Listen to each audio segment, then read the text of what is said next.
tes DNA, nggak perlu tes DNA. Orang-orang tua kita dulu tidak ada yang mengingkari nasab daripada ahlul bait Rasulullah Shallallahu Alaihi Wasallam. Saya heran baru sekarang ini. DNA itu mustahil. Jadi secara ilmu DNA mustahil, secara ilmu nasab tidak terkonfirmasi dalam ilmu sejarah. Tidak terkonfirmasi itu apa? Maudhu'un munqati'un mardudun. Assalamualaikum warahmatullahi wabarakatuh. Alhamdulillahirabbil alamin. Assalatu wassalamu ala nabiyyina Muhammadin wa ala alihi wa sahbihi ajmain. Amma ba'du. Teman-teman yang dimuliakan oleh Allah Subhanahu wa taala, kita bertemu kembali di channel Cahaya Hidayah. Nah, teman-teman, jadi di video kali ini saya akan membagikan video yaitu baru-baru ini ya, kenapa ini ya oknum Habib Ba'lawi ya, teman-teman ya. Mereka ini takut dengan tes DNA. Kalau ditanya tentang tes DNA ya, mereka ini jawabannya ini banyak alasannya. Yang inilah, yang itulah, yang haram lah katanya. Ada yang mengatakan bahwasanya kalau mau tes DNA, suruh gali kuburan Rasulullah SAW. Dan aneh-aneh sekali alasannya mereka. Seperti Bahar bin Smith ya teman-teman. Oke teman-teman, kita langsung saja mari kita simak videonya. Tes DNA bro. Anda kan udah bilang kalau ada andaikan datang ke sini, perempuan bawa anak. Habib, ini anakmu Beb, ini anakmu Beb. Anak bakal tes DNA, bener nggak itu anak-anak? Sebab anak nggak merasa nikah sama dia. Udah dibilang isbat nasab nggak bisa apa? Pakai DNA isbat nasab jauh tuh nggak bisa, susah emang ngomong sama orang. Nggak perlu tes DNA, nggak perlu tes DNA. Orang-orang tua kita dulu tidak ada yang mengingkari nasab daripada ahlul bait Rasulullah Shallallahu Alaihi Wasallam. Saya heran baru sekarang ini. Tes DNA dulu, goblok. Para ulama ahli nasab sepakat tes DNA dalam mengisbat suatu nasab hukumnya. Yakini keturunan Habaib Ubaidillah bin Ahmad bin Isa al-Muhajir ilallah, terutama salah satunya adalah Habib Soleh. Ketika orang tidak yakin dengan Habib Soleh, dengan silsilah Habib Soleh, ini sama saja tidak yakin dengan Nabi baginda Rasulullah. Tes DNA, tes DNA haram. Kalau nggak haram, terus apa manfaatnya juga tes DNA? Nggak ada manfaatnya. Nah teman-teman yang dimuliakan oleh Allah Subhanahu wa taala, jadi itulah ya, mereka ini ketika dihadapkan untuk tes DNA banyak alasan, macam-macam lah alasannya, haram lah, nggak perlu tes DNA lah, ya Allah. Nah oke teman-teman, jadi ini ada penjelasan ya dari Kiai Imaduddin ya, mereka ini memang nggak akan berani untuk tes DNA. Padahal ya yang ada di Yaman sana itu sudah ada yang melakukan tes DNA. Ada ratusan orang ya teman-teman, dan ternyata ya hasilnya adalah G. Kalau hasilnya J itu adalah keturunan dari Rasulullah SAW yaitu J1. Tapi kalau G, teman-teman bisa tebak sendiri keturunan mana. Oke, mari kita simak videonya. Kalau orang Jawa yang haplogrupnya O, itu ketemu Nabi Muhammadnya itu masih tidak terlalu jauh. Jadi kita lebih dekat dengan Nabi Muhammad orang Jawa daripada Ba'lawi ini.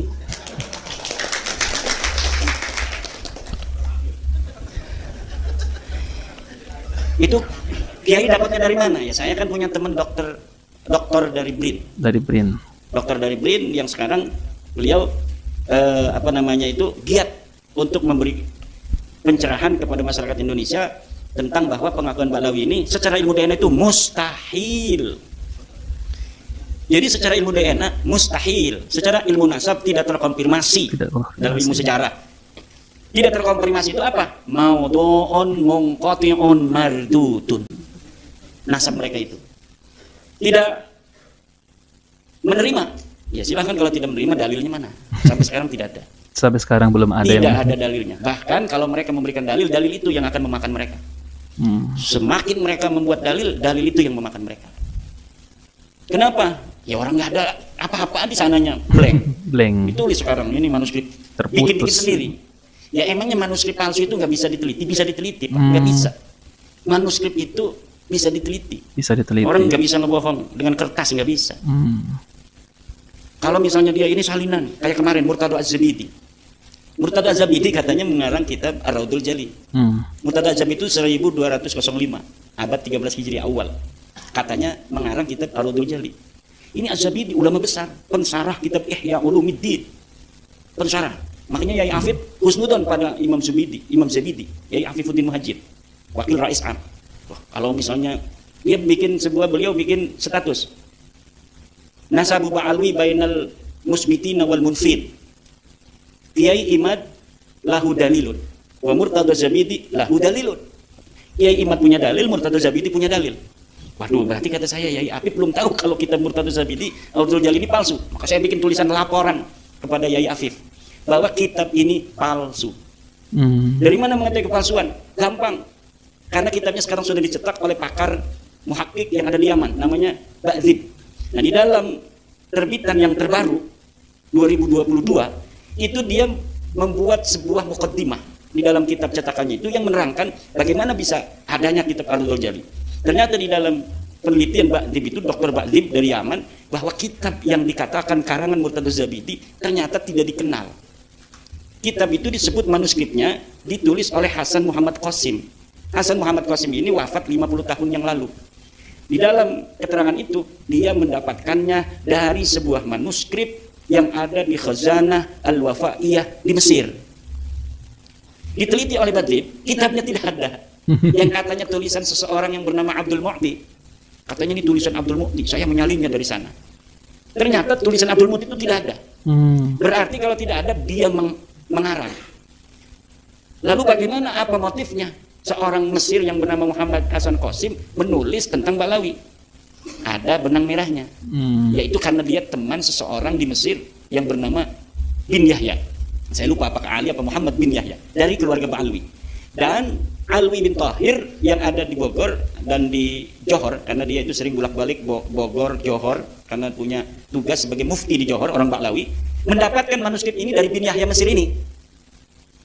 Lalu bin Yahya Mesir ini, menurut asumsi saya, dia menyuruh Hasan Muhammad Qasim untuk menulis itu. Kemudian Ba'dzib ingin mengetahui siapa sih Hasan Muhammad Qasim, diteliti oleh Ba'dzib. Ternyata Hasan Muhammad Qasim memang tukang bikin kitab palsu. Dia telah terbukti memalsukan seorang ulama besar namanya Al-Ubaidili Al-Aqiqi. Ulama besar yang hidup di abad 3 Hijriah. Kemudian dia menulis kitab sendiri, Muhammad Qasim ini, dengan judul Az-Zainabat. Zainab gitu. Ternyata kitab ini kemudian bukan atas nama dia dicetaknya, tapi atas nama ulama yang hidup di abad ketiga. Maka kata Ba'dzib, kitab Ar-Raudhul Jalil pun sama kemungkinan besar kronologisnya seperti kitab Az-Zainabat ini. Muncul dari ruang hampa, kemudian agar laris, kemudian ditulis nama ulama yang hidup di masa lalu. Itu yang terjadi. Itu bukan hanya satu. Ada lagi kitab Abnaul Imam fi Misr Sam. Ini kitab Abnaul Imam yang kemarin Pak Muhdor marah-marah sama saya tuh. Imaduddin Dajjal. Ini kitabnya ada, kitab abad keempat, 473 Hijriah. Oh, iya. Di sini disebutkan Ubaid sebagai anaknya Ahmad bin Isa. Kata saya, ini baru bangun orang ini. Saya sudah meneliti kitab itu sudah 2 tahun yang lalu dan sudah sering dibahas oleh orang-orang yang membela Ba'lawi. Tapi ternyata dia mungkin ada yang bisikin.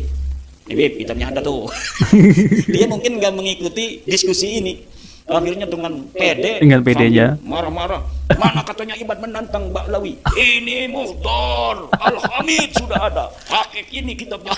Dikerjain sama temennya dia itu. Dikerjain. Ya Allah, kasihan amat dia dikerjain orang. Ya udah pede, kan kitabnya kitab asli bener tuh, kitab yang dicetak. Bahasanya juga Arab. Ya siapa orang yang tidak sekolah itu, orang yang tidak mengerti metodologi penelitian pasti akan langsung, karena banyak ulama kita juga kiai-kiai pakai kitab itu. Abnaul Imam bin Misrawasan. Padahal kalau dibaca muqaddimahnya sudah jelas. Jadi kalau kita baca kitab sejarah Bapak-bapak, baca muqaddimahnya dulu. Pentahqiq itu kalau kitab masa lalu di muqaddimah itu dia menerangkan bagaimana ini sampai kitab 1000 tahun kok bisa ketemu di saya. Itu dia menerangkan dulu. Kitab ini saya temukan begini, metodologi yang saya gunakan adalah sama sekali tidak menambahi. Itu dia akan mengatakan begitu kalau misalnya asli. Kalau ada yang kosong, maka akan saya beri tanda titik 3. Titik. Itu ulama-ulama muhakkik yang jujur. Ada juga muhakkik yang bukan tidak jujur. Dia merasa mempunyai ilmu tentang apa yang tidak ada itu. Misalnya sobek. Tapi dia bisa melihat manuskrip yang mirip, kemudian kitabnya beda, tetapi ibarahnya, narasinya sama. Maka kemudian walaupun sobek, dia tambahin, tapi dia beri keterangan dalam footnote bahwa ini diambil dari kitab lain. Tapi dengan ada di muqaddimah keterangannya. Ada juga yang tidak jujur, seorang muhakkik kitab masa lalu itu, yaitu dia ambil kitab Abnaul Imam itu yang ditulis 199 Hijriah, tahunnya itu 199 Hijriah, namanya Imam Toba-Toba. Kemudian dicetak hari ini oleh Yusuf Jamalulail. Diberi angka tahun 400 Hijriah. 400 Jadi ulamanya tahun 199 Hijriah. Di jilidnya disebutkan 473 apa 37, saya lupa, itu sekitar itu. Kemudian dikatakan ditulis oleh dia dan ditambahi oleh dia, Yusuf Jamalulail yang hidup sekarang itu. Dicetak atas nama ulama masa lalu. Ininya bohong ya. Pemalsuannya itu luar biasa. Makanya orang itu kalau baca Abnul Imam bingung. Karena khotnya, komputernya itu sengaja khot yang susah dibaca juga. Coba baca kitab Abnul Imam. Susah dibacanya kitab itu. Kenapa? Supaya orang bosen. Supaya orang bosen dulu, yang penting keterangannya, nggak usah, ini mah susah dibacanya. Dan lihat di dalam kitab Abnul Imam itu, judulnya gede kan? Abnul Imam Bimi Sawasam. Tapi sebenarnya dia tidak terlalu bohong juga. Ada judul kecil. Di atas Abnul Imam itu dia kasih judul kecil, Al-Aqdul Masi. Coba lihat. Itulah sebenarnya nama kitabnya Al-Aqdul Masi, itu yang dikarang oleh Yusuf Jamalulail 1440 Hijriah.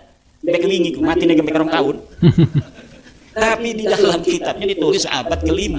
Ning jerone dia sebutkan, di dalamnya dia sebutkan ini kitab ulamanya wafat tahun 199 Hijriah.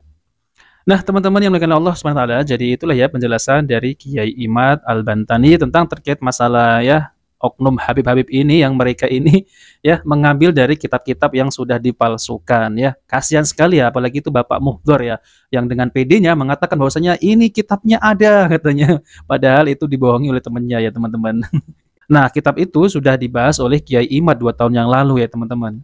Kasihan nih Pak Muhdor ini. Ya, jadi mantan cucu Nabi ini deh. Nah, teman-teman yang dimuliakan Allah SWT, jadi saya akan bacakan yaitu komentar para netizen. Ya, di sini ada Haji Sasya ya, teman-teman. Saya mendukung sepenuhnya Kiai Haji Imaduddin Al-Bantani. Love, love, love, love ya.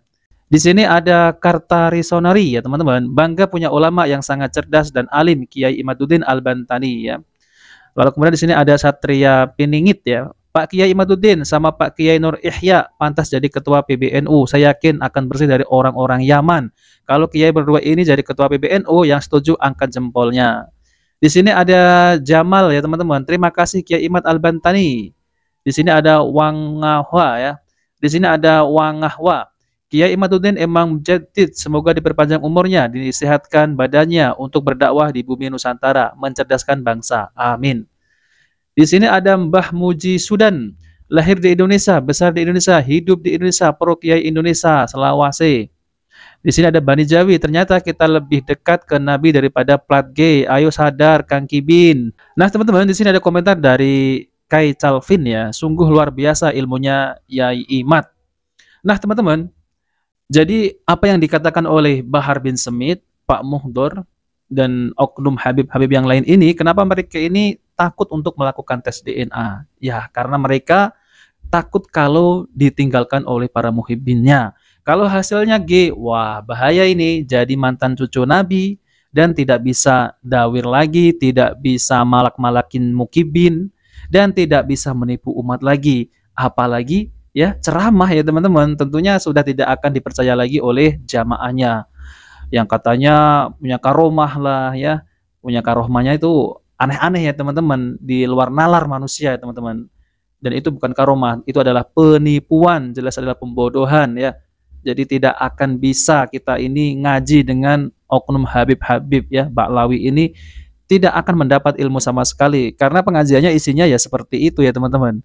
Yaitu adalah karomah, tapi bukan karomah, itu adalah kisah khurafat yang tidak benar teman-teman. Seperti ya yang mereka ini yang bangga-banggakan Fakih Muqaddam ya teman-teman. Dan satu lagi yaitu yang bisa memadamkan api neraka dengan jari kelingking.